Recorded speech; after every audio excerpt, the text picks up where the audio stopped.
Welcome back, team. Today we're going to be reviewing some more BAUS gameplay, where recently in the NLC playoffs, the Lost RATONES had really strong performances, but especially from BAUS in the semi-finals, he had some really good games, and unlike his normal gameplay, he also had really good KDAs as well, so we're going to be breaking down in detail what he did so well in these games. So in this matchup here, it's not the most exciting one, Cho'Gath into Sion, and normally BAUS likes to go greedy level 1 start, and this game is no exception, D shield and no potion. You almost never see that, really min-maxing even that 50 gold, but in this type of matchup, you definitely can look to do that. So here, Cho'Gath gets early game prio, and if you try to trade onto him, you'll lose the trade, and Cho'Gath will out-sustain you, so you mainly want to play for high farm, and then when your W is up, you can go for a little trade like this, but you just don't want to get too low HP before later on in the lane. You mainly want to play to pick up good farm, which is what he's doing in this game. So when you're getting pushed in, it's pretty much impossible to get perfect CS, I would say, unless you get lucky, because you can see the ways the minions are low HP like that. It makes it really uncomfortable. But he still managed to get, I think, 10 out of 12 from the first two waves. So definitely a good start for a matchup where you don't really get prio, especially because he blind picked in this game as well. So pretty good start from him, full HP and pretty high farm. But you can see he's not trying to burn too much mana and trade onto Cho'Gath early game, as Cho will just out-sustain it through his passive. It's better to mainly play for good farm and look to trade later on level 4, level 5, when your trade is actually a bit more meaningful. So here, he's trying to hard push this cannon wave, so maybe going for a proxy after, but Cho'Gath knows his strategy, I'm guessing, so he's looking to dump his own spells on the wave as well, to make it hard for a clean crash. So you can see level 4 versus 3 with a big minion advantage, really good opportunity to trade, and I think this Cho is just terrified of letting BAUS get a proxy angle, so he's doing his best to block the wave there. Whether BAUS is proxying or not though, it's a good play by Cho'Gath, trying to make it really difficult for the enemy top to crash the wave, so good from both parties here. So you can see trying to trade and hit the wave at the same time with his abilities, not going for one or the other. So if we go back a little bit, you can see he didn't just Q the Cho'Gath now. When Cho's off to the side, he positioned himself off to the side here, so he can hit the majority of the minions and Cho'Gath at the same time, so that he can balance that wave control while poking at the exact same time here.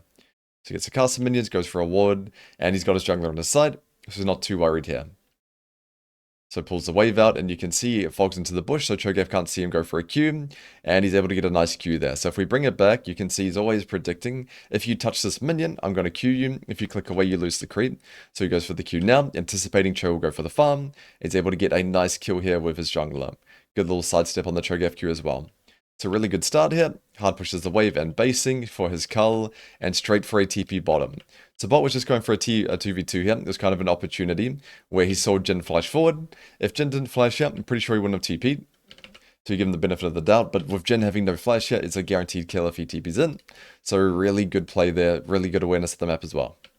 So flash onto him, picks up the kill, and now the lane swap prevention has fallen around 5 minutes, so he can just stay bottom here. So kind of perfect timing as well. He's able to pick up a tower plate, get the wave, so really strong start from him in this game. Matches the recall and goes straight top. So always looking for opportunities on Sion on your level 6 timer to either gank mid or top. And here top just looks like a better opportunity because bot lane has no flashes from the earlier play. So it's going to be way more likely that he can get a successful gank off top there. So you can see lane ganks top. Goes for the ulti really shortly. So we'll watch it from this point of view and straight onto the Rao. Rao had to block it here for Jhin, of course. And even though the jungler did counter gank it well, this is still extremely worth. So it's a 1-for-1, but here with his passive, he's able to get a tower plate, of course, and chunk the 80 carry to 1 HP. So that play, even though he did give up a bit of farm bottom, it's way more impactful. The top matchup is Sion versus Cho'Gath. Who cares if Cho'Gath gets a bit of free farm? In a tower plate, he's completely nullified the bot lane here, made it really impossible for Jhin to stay without getting dove by Zinzab. So Jin's going to lose way more farm, or maybe the same amount as him. But of course, Sion, less resource hungry champ than Jhin. So go straight back to bottom, one-shots the wave, and of course, gonna match the recall as well. So here, he goes to top, because the next objective spawning is dragon. So it's better to have 2 people bottom, of course, playing for that objective, so if they contest, you have that numbers advantage. And because he's silent, really hard for them to dive him top. And even if they do dive him, he's just gonna clear the wave and passive anyway. So just chilling, not trying to get chunked for free. So pretty good discipline there, kicks the cannon minion away. And mainly just looking to play for farm, stay high HP, and try not to get tower dove while he's on weak side. So we can see they see an Alistair top, just in case, and also to play for the Void Grubs here. So good counter attack here. So when one team plays for Dragon, the other team tries to match for Grubs. So it's really good of Reckless here to come on this timer, to counter gank the Grubs, And BAUS, I think, just comes here to steal the kill. So not bad. Good movement no matter what. Of course, we can see he wasn't needed in the end in that fight. But you never know until, the fight is done. So really good rotation from him. And straight back to top. So good start here, stacking towards his cull. And the next objective now, Dragon's not going to be for a while. So this portion of the game was very, very slow. It was mainly just farming and proxying, playing for tower plates, the silent special. Nothing really special here. But mainly just looking to get good tempo recall. So proxy into base. That's the classic. So I'll skip here a little bit. You can see here, he looked for a play around mid with his ulti. It's really good opportunity. Tillia with no flash. But of course, Tillia is pretty wary of that. So he's playing really, really respectful. Not trying to get Sion ulted down mid. And he's got his counter gank ready as well. So it just goes back to top. Gives up a farm or two. Doesn't really matter. So we're always looking for these proactive plays here. So I'll skip here a little bit. It's just the same thing. Farming the wave into proxying. Nothing really special. But around later on in the game, when this next dragon is up, this is when he starts to be a little bit more involved in the map. So right now, Sion doesn't get Pro versus Cho'Gath, so he has to get the recall off, get his Hollow Radiance, and now he can get Pro. He's got the item advantage now, so he's going to be able to get Pro against him. And then, of course, go for that proxy around the back.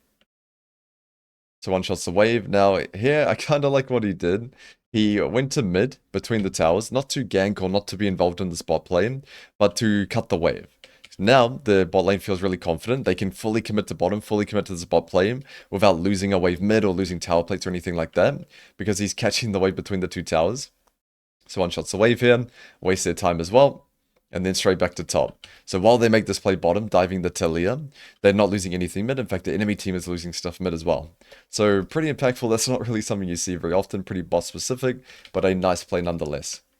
So back to top, clears the wave. And again, no objective for another 3 minutes. This is kind of the slow point of most league games. But he's still looking for plays, hovering around mid. If there's an ulti opportunity, I'll take it. If there's not one, I'll go back to bottom. So I'll put on his team's vision to see what he sees. So while walking down mid, you can see nothing really exciting. If Jin was walking up, trying to play aggressive, anything like that, of course he was ready for it. So goes to bottom. It's relatively even out. He should be able to get Pyro though with his advantage over this Cho'Gath. So even though Cho'Gath had first move on the wave there, it's a Cho'Gath not really going to threaten mid that much. They don't really have to be that wary of him. And now he can just make the Cho'Gath respond. So next objective being Herald. You pretty much always want to be bottom if you're a strong side laning champion like Sion is when boss plays it. So he's pushing in bottom, making Cho'Gath respond to him. And then looking to make a rotation around to Herald to make that numbers advantage play. So pushes in bot. Cho'Gath answers and looks for a gank around mid. So really, really good macro here. Even if Cho'Gath TPs into the play, he's going to be there late. So boss has created a momentary number advantage here from that play. You can see Cho'Gath's TPing in now, but he's not quite there yet. And now Sion is here first, so he's able to pop ulti into this play really shortly. Right now, and create a nice play. So his team had full vision there. He got here first, so able to get a really good team fight off. And then, of course, straight back to top, no wasted time at all. One thing I really like that boss does consistently, that I wouldn't call it him specific, I'd say all players should strive to do that. When a play is finished, you want to go back to side as soon as possible. So here in this team fight, pretty much the second it was done, you can see here, the second it was done, he was already walking back to top to pick up as much farm as possible. You can see here, he just leaves the kill for his team pretty much, walks back to top. Actually, he did try to take that one. But the second the play is done, you go back to side. He's not leashing the Herald or anything like that. He's going straight back to side to maximize his farm and XP, but also his pressure in the game as well. So good play from him. Gets a big demolish block onto the tower and takes that out as well. So really, really important skill set. You'd be surprised how many players I've seen take that exact same fight and chase a kill or eat a jungle camp or leash the grubs or leash the hero or something like that. Really important they have really fast decision making. The second that play is done, you call it off and you recall if you have to or just straight back to side. So now heading onto the map, he just picked up his second item spike, the Titanic Hydra. It's a really good second core on this champion. And he's going to be looking to go bottom, I would assume, because the next objective spawning is Arakan. So he wants to be the one bottom, creating that pressure, making that numbers advantage.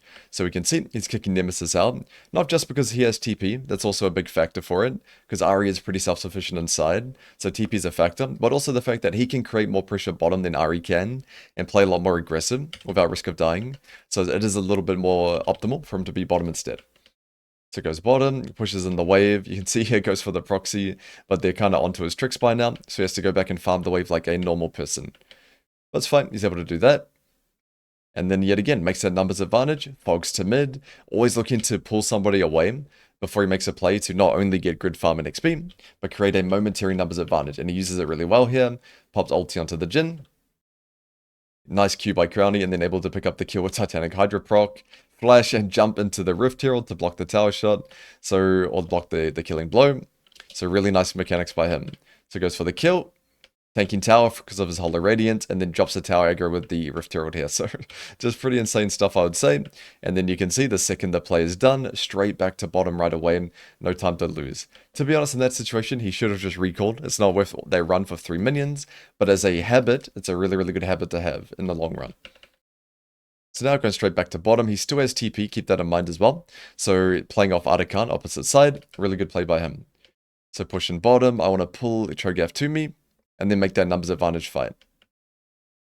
So Cho'Gath hasn't answered yet, which is why he's kind of respecting a little bit. He saw, look how much vision we have topside. They're not contesting Artican, which means they're going to be looking to gank him.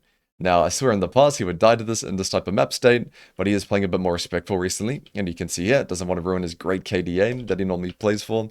So he's respecting the Pantheon and support gank. We can't see them, but we know they're there. So now they gave up, no chance of killing him now, and his teammates are back onto the map, controlling the side of the jungle for him, as the next objective is Dragon. So even though Dragon is next, it's up so quickly, around 40 seconds, he doesn't have time to run all the way top and make pressure. It's just better for him to be here right away, especially in this game where his team's so far ahead. They're going to win a team fight even if it's not 5v4. So he doesn't have to run all the way top for a Dragon, pull somebody away from Dragon, because Dragon's up so shortly, there's not real much point. Better just to overload and brute force bot tier 2. So I'm pretty sure that's what they do here. They get full control of the jungle, take the Dragon, and then use their numbers advantage here, or their sheer numbers, to play for this objective. Not afraid to get engaged on here. They just blow all their CC onto him, and he can just tank them out. They don't really have enough damage to kill him. Good shield, kite out, nice play, and straight TP to top. You can see this habit I'm talking about. The second the play is done, go back to side right away. Now, Taliyah did match him, but I still really, really love that habit for any player to pick up. Clears the wave, recalls. So one more sequence of the game, pretty much playing around Baron. So here he doesn't have TP. So going bottom, I would say, is a little bit risky. Why would you take the risk of going bottom and allowing your team to potentially have to do a 4v5 when you can just rock up here and brute force a 5v5 and win no matter what with your full vision control? So I really I'd say he has a pretty good understanding of when he should go side, but when he should just straight group and completely sack side lane. So good kill there. One good skill to get into if you play champs like Sion, champs like Renekton, is making space for your team. Don't be afraid to be the one that gets chunked or tanks CC. You can see where he's walking forward and allowing his AD carry and his teammates here to walk forward as well. Because if they engage on him, they're going to win the fight no matter what. So he has no fear here. Where if you're playing a champ like Camille, champs like Quinn, of course you don't want to be playing this way. So it has to be a different mindset if you play champs like this that are really good at just making space and tanking major abilities from the enemy. A good play, they get the kill onto support, and then just a free Baron for them, so the game pretty much ends off this. Also burns the Jin's flash. So we'll wrap up this game one. I'll say at this point, it's a 20k gold lead on 15k gold lead. So it's pretty hard for them to come back on.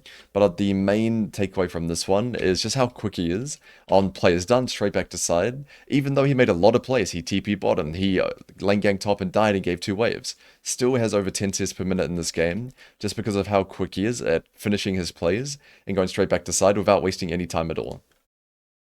Moving on to game 2. This game we have Quinn into Nah, so a much more volatile top lane matchup, a lot more exciting. And for those of you who don't know how this matchup goes, it's a pretty Quinn favored early game. Nah's goal in this lane is to get tabbies on his first recall, so around 1200 base, come back level 6 with tabbies, level 6, level 7. You can start to take big favorable trades around your mega timing, and even play for prior around that time as well. And Quinn just wants to bully the Nah early game with trades like this one here, auto E auto, electrocute, and make him base early. Ideally a solo kill, that'd be great.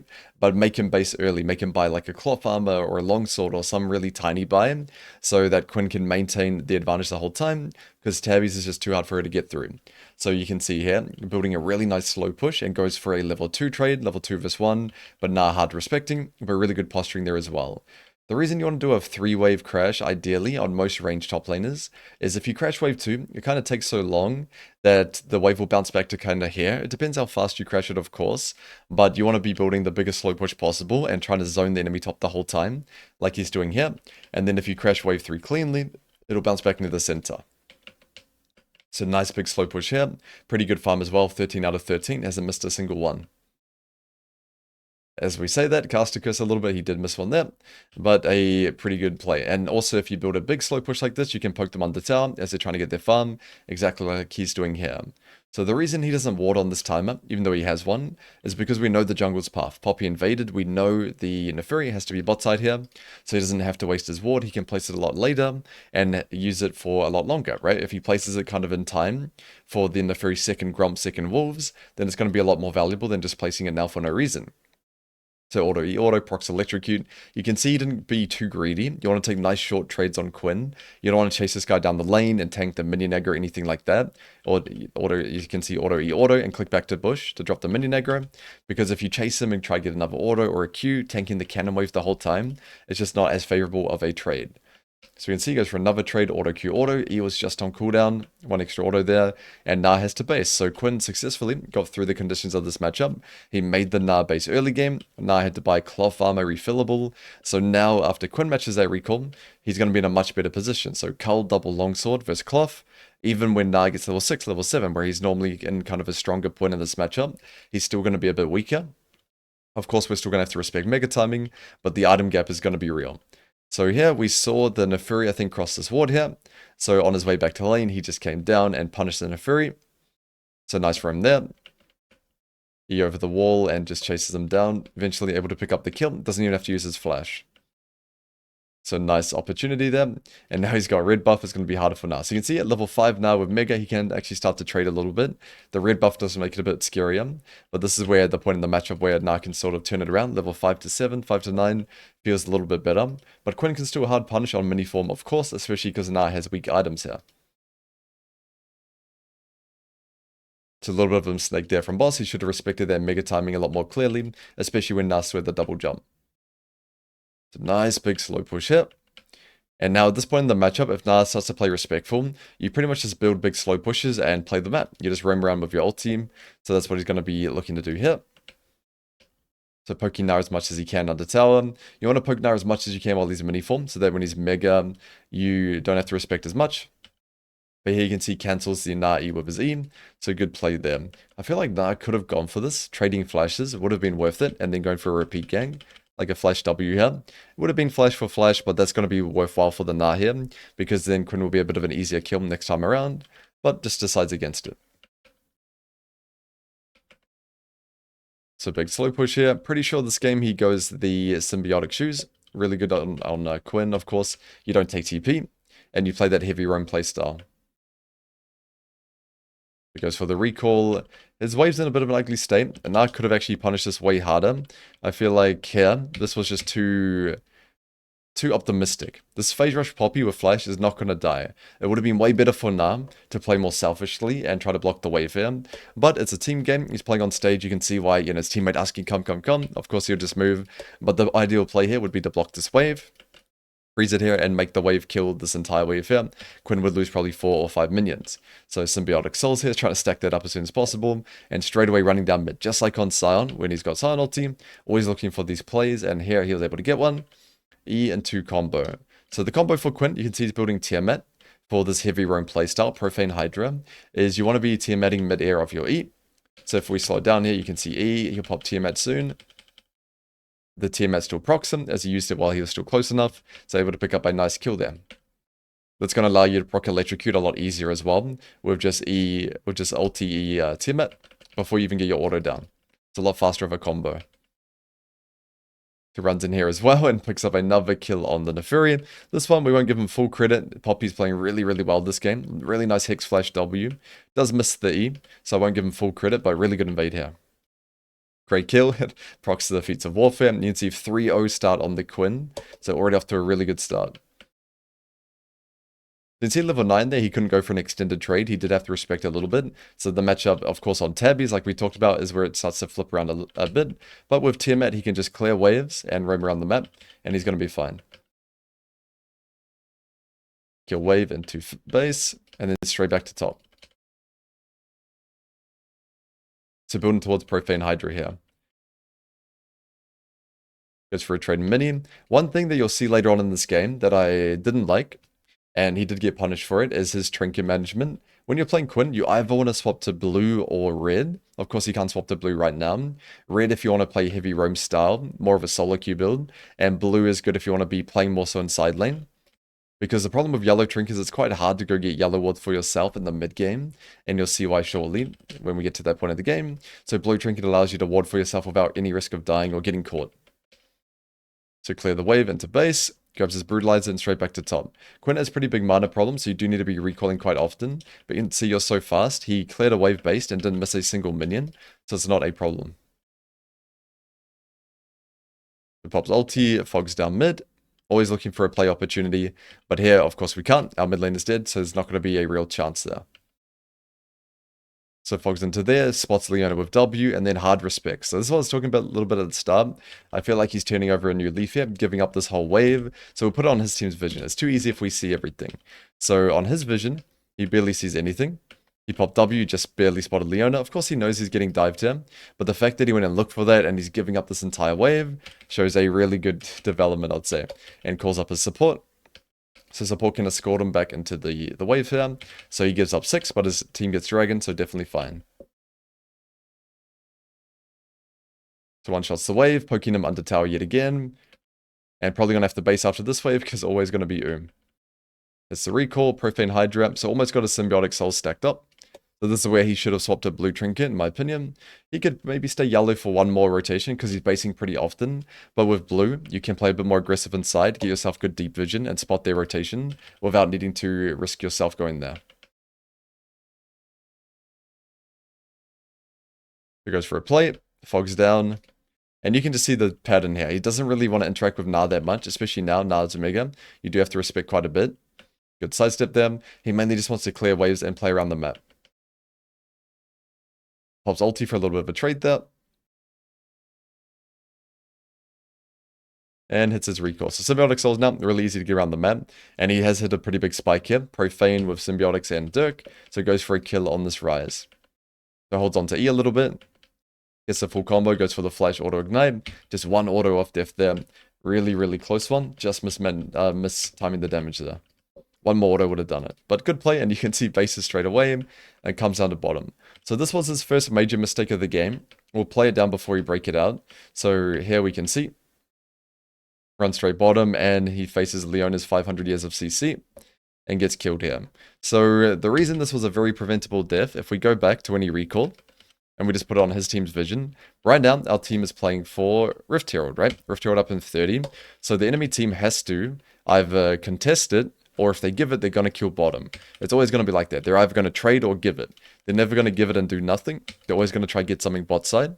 So here, when he's coming to bottom, it was a hard one though, to give him some slack here. Right now, we don't have really good deep vision. So on this frame now, they could be contesting, or they could be killing bot. So what he should do, he should kill wolves and buy time and wait a little bit, or just hover around mid in ulti form if you wanted to as well. Buy time and get more information before he commits to a play.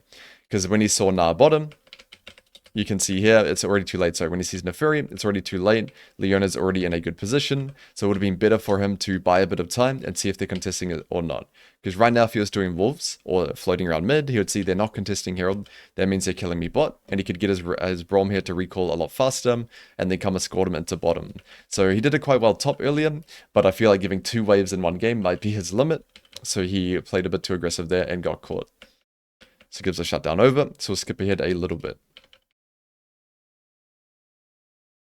So fly straight down, Dragon next objective here, Dragon up in 20, so you don't really have time to go top if your team wanted to contest this. But because they have full vision, this is kind of the only way they could lose a fight, it's better just to give this one. So they give it, nice, that's what I like to see, and straight back to top. And here, he made a good play. He goes top, pulls Na away, sees the Na TP, and then he rotates down to mid. So always looking to make that numbers advantage fight. Of course, he wasn't needed in this moment, but really good, I would say, theory behind it. Makes the Na answer him, and then looks for his own play. Yeah, if it works or not, it's still a good look. Goes top, picks his flowers. So now next objective will be Artican, so that's going to be top side. Even though Syndra has TP, I'd be surprised if Quinn stays top this whole time. It'd be better for him to go bottom, just because Quinn is a bit of side lane champ than Syndra. Syndra is pretty much the freest kill of all time in side lane, so it would be better for Quinn to be bottom here. But since Syndra took his farm, better for him to look for a play. So he goes for a play on mid here. Chunks into half. Doesn't quite get his flash, or he didn't have it. Didn't quite get a kill. But still a good play. Chunks 80 carry to half. Makes it hard for him. And then goes straight back to top. So same mistake as before. Right now, where our team has full control of bot side. We have great bot side vision. They're nowhere to be seen. So they're top. You always got to play in that formula. If they're not, if you have good vision on one side of the jungle and they're not there, they're probably on the other side. So what he should do here, fly down mid, hold hands with his Braum, and get escorted straight back to top. Poppy should probably come as well, to be honest. There's the jungle, the jungle greed coming here, but I'd say Braum would probably be enough to keep him alive here. If they wanted to min-max it, he just can't do it by himself. So Syndra tries to TP to answer him, but of course Quinn versus Leona, you're just going to get one shot with no counterplay. Okay, so next objective here would be still Arakan, so we're going to be going bottom, pushing that in, and most likely flying up for that fight. So you can see now he's kind of outscaled a little bit by the Gnar. Triforce Tabbies.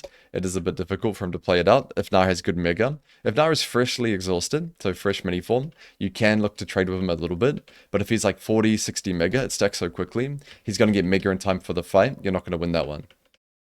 Especially Gnar is a level lead here.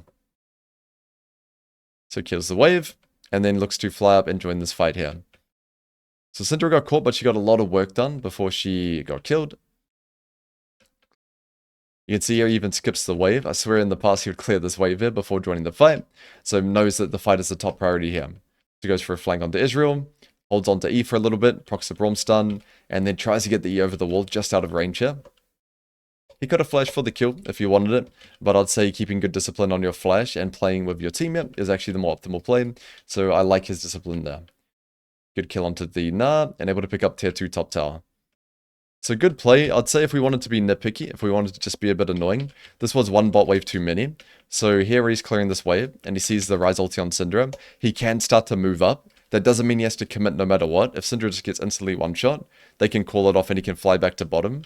But flying directly to this wave is just too committal to the wave. He should start flying up. If it looks good, like Nemesis played it really well here, if it looks good, you commit. If it looks bad, you just go straight back to bottom. So that would have been a good play. So one wave a little bit too much, but he did skip the mid wave to make up for it. We'll skip ahead. Flies up to Arakan right away, and nice flank onto Rise here. So at this point, he's got 2.5 items, so he does have that one-shot potential, and I really like the way he played this 1v1. So he pops ulti, you can see he always holds on to E if he can. Goes for a trade here, and then kites it out, waits a little bit, gets his ulti again, always min-maxing the damage from ulti, and then he's able to pick up the kill. So nice combo from him. Pretty underrated skill set to use on Quinn, trying to get your ulti damage down in fights. If you can get multiple rotations of it, cooldown's 2.7 seconds, so you don't need to just stand there and try to auto-attack them to death like you're playing a Vayne top or something like that. It's better to try to weave in and out, play around your cooldowns. So fly straight down to Dragon, just in case anything happened. But we're able to get it for free, no real problem. And then he's most likely going to be looking to push in bottom, pull somebody away from Arakan. It does exactly that. Push in bot, base, and fly straight here. So even though you don't have TP, I swear it's pretty much just as fast as TP. Quinn with these boots, so he's able to make it here in time for the fight. So here goes off to the side, starts to play onto the Rise, loses his spell shield here, and able to kite back. Doesn't want to get rooted in front of their team and chain CC by Leona. So one extra auto and clicks backwards, so really good discipline from him. When you're really far ahead like this on an 80 carry champ like Quinn, it wouldn't be worth him dying for this Rise. The risk of him dying was pretty real there with Mega Gnar combo Leona CC. So even though it looked like he's playing a bit safe, it's really worth the way he played it. Just do as much as you can without risking dying. Exactly what he did here. And manages to stay full HP as well. So back into ulti form, kind of tempted, buying a lot of space as well. And then just back to Arakan. So nice play by him, pushing bot all the way in, reset, and instantly fly to top. Didn't quite make the numbers advantage, Gnar did TP in, but he got there just in time as well. The spots him with W, farms this up. So probably playing around Baron now. So push in bottom, you guys know the drill by now. Collect your good XP, your good farm, make somebody respond to you, and then you can fly up for the play. So yeah, they gave him numbers, they got full vision for him, so he can play aggressive here, and he can fly between the lanes without risking dying. Doesn't have to go the long way. And then they moved up to Baron, and he paid it back as well. So they got vision for him, and he hovered them so that they could get vision around Baron as well. So good teamwork here. So I would say his jungle support it didn't end up mattering a little, maybe mainly his jungler. It didn't end up mattering. They did troll him a little bit here. So he's giving time right now so that they can get vision without any fear. If they get engaged on, he's here for the fight straight away. He's actually here before Nam. So with that confidence, they can walk up and get vision. But now he has to go back to bottom. He bought them time. We got vision. We pushed the enemy team out of the jungle. So now he has to fly back to bottom. But this is where he played for this ward when he's already shown bottom. So this is where they can engage on him. So of course it doesn't end up mattering, and it could have been intentional as well, because it's Poppy Braum, kind of unkillable champs. So it is fine, but I swear if Nar wasn't trolling here, this play could have not been, could have gone wrong, as it's a pure 5v4, but Syndra just completely outplays the Nar, and Poppy, really good flash over the wall as well. So worst case scenario, to be honest, Poppy would just flash away, so it's not super risky by any means, but it would have been better if while the Quinn was flying around, they actually got better vision, they pushed them out, they cleared those pings, and then Quinn can go back to bottom without risk of a 4v5 happening. But it works out well. Really good outplay by Syndra and Poppy onto Nam, and he's able to just keep pushing it and then fly up to the Baron. Gets bot tier 2, gets mid tier 2, looking for a cheese onto the Israel as well. Looking for that one shot. And there it almost is. Really high damage at this point in the game. So picking up his third item, got Lord Doms now, and just flies straight to Baron. It's time to speed up the game, so they're not going to be waiting too much longer. So they rock up to Baron here, try to maintain some vision, and kill them when they walk in. So you can see here he's not going bottom. He doesn't want to take the only way we can lose this game is if a 4v5 happens. They're up 8k gold. They don't need to take that risk while he's clearing bot wave. A fight breaks out. Because he can't really play for tier 3 anyway, somebody would just TP and answer him after the fight. So that's why he's hovering around here, making sure his team can get full control without any risk of a 4v5, and then able to get a really nice flank onto Israel, and just completely one-shot him. So if we bring that back, this is how you should be trying to position on champs like Quinn. Almost never you want to be playing a pure front to back if you can avoid it. Looking for these nice creative flanks and putting pressure on the backline, because it's so hard for them to deal with the Quinn here. He's able to get the one-shot combo, and then kite out, playing off his cooldowns here. So picks up the Neferi as well, flashes him for the rise, and that's pretty much the game when he play, as they will get Baron and Dragon Soul off of that. So I'd say the main takeaway for this one, if I had to break it down, the early game was really impactful. He played the lane quite well, made Nar base for a claw farmer, so he kept Nar on the back foot for a really long time, but he's also looking to be really proactive as well. Every time he got prime, he did only make 2 or 3 roam plays in the early game, but he was looking for a lot more than that. So the pressure of him doing that means the enemy team has to play respectful. Even though they're playing Ryze and Fury, they want to perma-shove mid and get around the map. The fear of Quinn just flying down mid whenever he wants to, if Ryze is trying to play aggressive, and either ganking him 2v1 or counter-ganking, a 2v2 type of thing, makes it really hard for the enemy team to play their game. Moving on to our final game, we have AP Jax up against a Yorick. So if you're curious about the setup, Dark Seal refillable of course, and full scaling. So Phase Rush, Transcendence, Mana Flow with Gathering Storm, and then Bone Plating for lane and a bit of overgrowth there. So I would say this matchup, Jax vs Yorick, used to be quite Jax favored, but now Yorick after his rework is just too OP. The Sham is just too overpowered at the moment, to the point where it's still okay for Jax, but wouldn't call it super Jax favored or anything like that. So I'd say in this game, the main mistake you made in the early lane, you need to be quite decisive on what wave you're crashing. So every time wave 2 is arriving, you have to ask yourself, am I crashing wave 2 or wave 3? And if we look at this point right here, he should go for a wave 3 crash, because the wave is relatively the same size, and it's pretty centered in the lane. But you can see he goes for a wave 2 crash, so he tries to push it really quickly, but of course if Yorick's able to trim it, and even just chill here and wait for the wave to come in, he's not going to be able to crash that wave 2 very cleanly. Yorick can block it here, and then it's just very uncomfortable for Jax. So if he went for a wave 3 crash in this game, making wave 4 bounce back to the center, he could have played this lane a lot easier. So you can see it's very painful for him, because Yorick is just barely under tower range. So Yorick can trade, trim the wave and farm freely, where it's very awkward for Jax and pretty much impossible for him to get a clean crash in. So he tries to do that here, but Yorick can just stand here forever and look at him, and there's not much you can do about it. This type of wave control thing, the wave 2 versus wave 3 crash, extremely important on champs like Jax, champs like Fiora, champs like Camille, where your wave clear is not that good, you don't really have any range abilities, you need to be able to get the wave crashed in cleanly in the early game, where I'd say his main champion, champs like Sion, champs like Gragas, this concept is not as important, because you have kind of get out of jail free cards by clearing the wave of your spells, or in Sion's case, just dying and clearing the wave anyway. So you can see he had to base on this timer, not the end of the world, I think he might just lose the cannon minion, or maybe, yeah, just a cannon XP, something like that, so no, just barely gets it. It's not the end of the world, but his wave was pretty awkward for a long time, and he did get the Yorick the first recall, well, the first priority on recall. So we can see he went D-Ring now. The reason he goes Dark Seal over D-Ring is just so he can go refillable potion and save, you know, a bit of gold on potions. Save about 100 gold. So that's why. So really min-maxing it. So Yark goes for the TP. So of course he's going to go for his proxy here. But because it's a cannon minion wave, it's too hard to proxy. And enemy jungler is topside. He decides against it. Instead just going for a recall here. So it goes Amtome. Pretty sure he rushed Rocket Belt first in this game. After item rework, the build changed a little bit for him. So here he goes for this trade, gets stuck in the Yark cage, and then has to flash out of it. Sorry, the spectator jumped away. So he goes for a trade. He tried to click upwards to get out of the Yark cage placement, but it was a good placement by this guy here. So they're able to get his flash. But didn't take any damage at all, so not the end of the world. One-shots the wave now, 3 points in E, with a good amount of AP. Can one-shot the caster minions. And then keeps the wave here, wants to go for a phase rush trade. When Yark gets level 6, like now, the matchup becomes pretty unplayable, I'd say, pretty quickly. So he does have to be a bit careful here, but he's still getting some really nice trades. So dodges the Yark E. Probably going to look for a phase rush trade on this timer, but Yark is respecting the range, not giving it to him. So he does just have to concede a little bit. So you can see one-shotting the caster minions. Playing PvE versus the Yark minions. And of course going to go for a proxy on this timer. So good tower plate. Stuns him, jumps out of the box there. He goes for another proxy yet again. Knows where Vi is, knows he's playing around Dragon side, so he's got a lot of freedom to proxy, even though it is a cannon wave. So kills the wave. Misses with the Vi a little bit here, goes for the kill, able to get a flash, so nice play as well. The biggest benefit to proxying, apart from high tempo recalls like this one, is the ability to spread your influence around the map. You can attack jungle like you just did, you can attack mid in some games like we've seen, so it's a really important way to spread your lead around the map in the early game as a top laner, because if you just kill a wave normally and do that, you will lose a plate or two, you'll lose 2 waves, not going to be worth it. But you see he had time to proxy, attack Vi on the camp, recall, and he didn't really lose that much.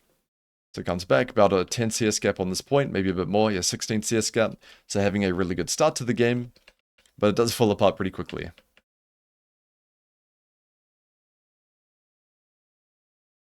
So you can see the trade pattern on Jax vs Yark. It's pretty rare that you want to Q onto his head, because if he E-cages you, you're just going to lose that trade. So you want to be leading with movement like this, and then Qing away. So a little bit greedy for the auto. He should have popped stun earlier before he hit him, and then Q'd out. That would have been a better way to do it. It's better to stun auto than to auto stun if there's any risk of them cutting away from you and getting out of that E range. Especially AP Jax with E max, you do not want to be missing that spell. So you can see here, his Jax Mastery is just not as high level as his other champions. So I love the idea. Lead with movement, go for the stun, and phase rush away or Q away if you have to. But here you can see he's going for that auto, which gives the Yark time to space out of it. The optimal way is to auto, because you absorb all the minion aggro, making your E do a lot more damage. So that's why he's going for that. But if there's any risk at all of your opponent getting out of the E, it's better to cut your losses, guarantee that you're going to get the stun and the damage, then whack them on the head with your W before you run away. So he's just being too greedy, trying to get the full minion aggro there. He did get the wave at least, which is fine, but the problem with just using your E on the wave is exactly what we just saw now. The enemy top will beat you up. He gets a cannon minion, cuts down, goes for a proxy, but he's too low. He's too low from that earlier failed trade where he just used E on the wave, so Yark is able to punish him here.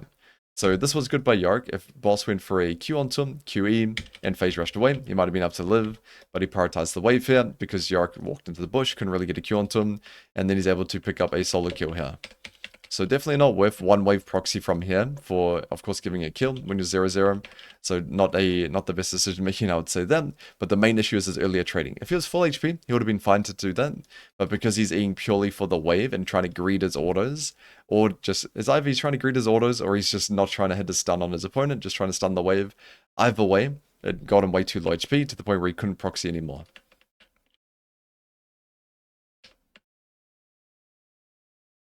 So he goes for the trade again. You can see a really common mistake from him. So I'd say more likely he's trying to greed in his auto before he gets the stun down, because here he wasn't going for the full wave. So EW clicks forward. His E just comes up now, so he's not able to get it. Also, a thing for Jax players out there, you can tell I play a bit more Jax than Quinn, way more Jax specific advice, but you don't have to use your E straight away. You don't have to instantly E every time.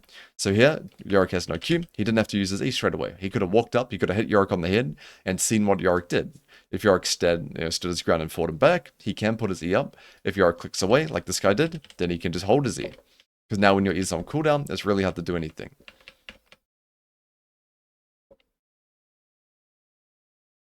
So now stuck under tower, and because of that trade, I'm pretty sure he became diveable at some point. Might not be him, but now it's just unplayable. This is the Yorick zone where you're just stuck under tower, getting poked, almost able to get the wife down, but now has to get a recall off. So it wasn't the dive timing here, it might have been the next one, but because he got chunked and had to base, he put his team in a situation where they had to fight while he was off the map, so that was really bad for them. Of course, his team could have played around it. They could have seen top as unplayable and backping this and call it off, but they went for it anyway because they felt confident with 80 carry first move. But 80 carry at this point in the game is pretty laughable, pretty useless level 7 Lucian, so it doesn't really change the fight outcome at all. Straight back to top, clears the wave, gets the wife down.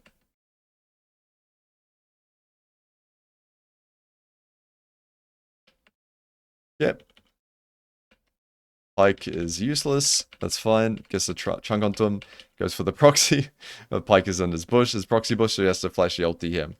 Since even when behind, he still goes for these plays, and he always maintains good farm, so he is of course the most useful inter, and even in this game, he's only died one time, he's been pressured a little bit from jungle support as well, and only one death with good farm, so even though he has made some mistakes, he's still in a really good position in this game. So from this point, nothing really interesting happened. I mean, another death there.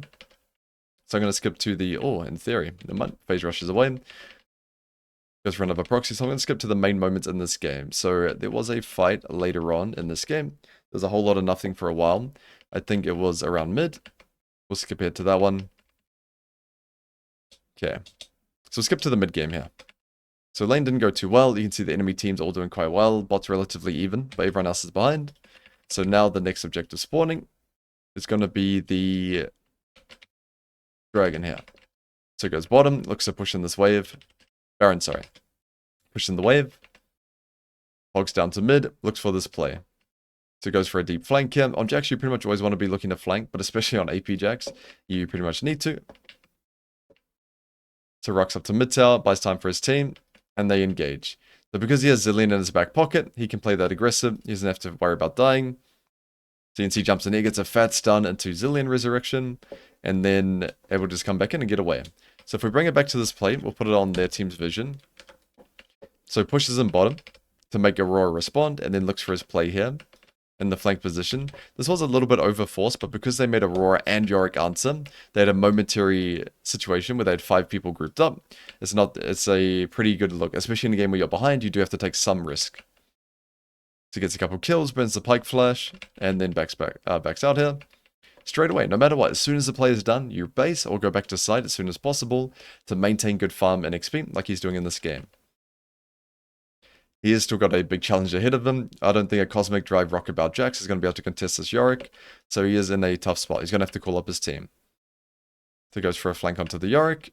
Yorick spotted him there, so no opportunity there.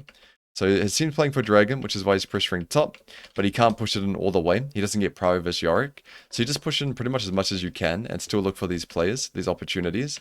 And if there's nothing, you can just go back to top or commit to the Dragon right away. So you put Zillion top here. Zillion would probably have a better time clearing the waves in front of Yorick because he's of course ranged. So that's why they did that. And then he's helping his team get control around Dragon. As this is soul point, they do not want to be giving that.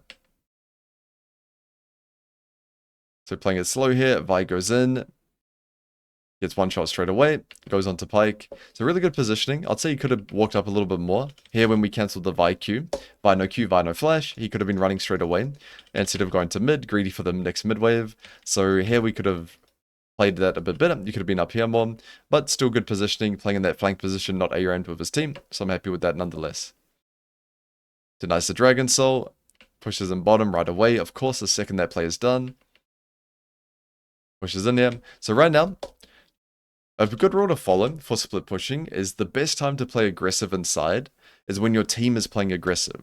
So that applies to solo queue as well. Right now his team is doing stuff. They are ganking Yorick. They're playing for Baron as well. You can see they started it. They're flanking Yorick. His team is pressuring the map as hard as they possibly can. So he has to. He can't just sit there and do nothing in respect or just recall. He wants to pressure as hard as he possibly can him to pull people away from their play. So you can see he makes mid and support answer him. He pops Phase Rush, he flashes out of the Aurora ulti here and makes her burn flash. So you burned a lot of time, a lot of resources. So double ultis from mid support, flash from mid as well, and bought a lot of time for his team to start the Baron. Now they didn't get it, but I love the reasoning behind it. I'm hoping that's his reasoning. When your team is playing as aggressive as possible, you want to match that aggression as well, and either you get stuff in side lane, or you pull people away, and that makes your team's chance of success a lot higher. Especially when you're a useless situation like this, 0-2 AP Jax, or in a different game, maybe you're a feeding Tryndamere, or something like that, or a Trundle, something, that type of split pushing champ. Pulling people away from the fight can be more valuable than TPing in yourself. So they get a pick on the Zillion here. Boss still dead. TP's in. They don't want to give Baron, even though it's a 4v5. Better to try play that out. But greets the wave in the tower as well. Got to maintain that 10 CS per minute. In the situation, you can see, initially he's going for a nice creative flank to utilize the blast cone, but that would have been too deep of a flank because he saw they were postured up here. So he just played in this area here. So good patience, not playing it too quickly, waiting for the right moment to strike. You're not really the hard engage on Jax, so it's better to play the fights more patiently. And now the enemy team is overcommitted, so he commits to his flank here. The team played it really well. This is what I mean compared to the other two games. His impact wasn't as high, but he's still able to have value in this game. He still maintained really good farm and XP, despite being behind in lane, and he is still able to be a part of the game-winning play around Baron. Alright everyone, we'll wrap it up for today. If you have any questions at all, let me know in the comments below, or if there's any other game you'd like to see me review, maybe another Los Ratones series or LCK, anything, let me know. I'll see what I can do, and I'll see you all next time.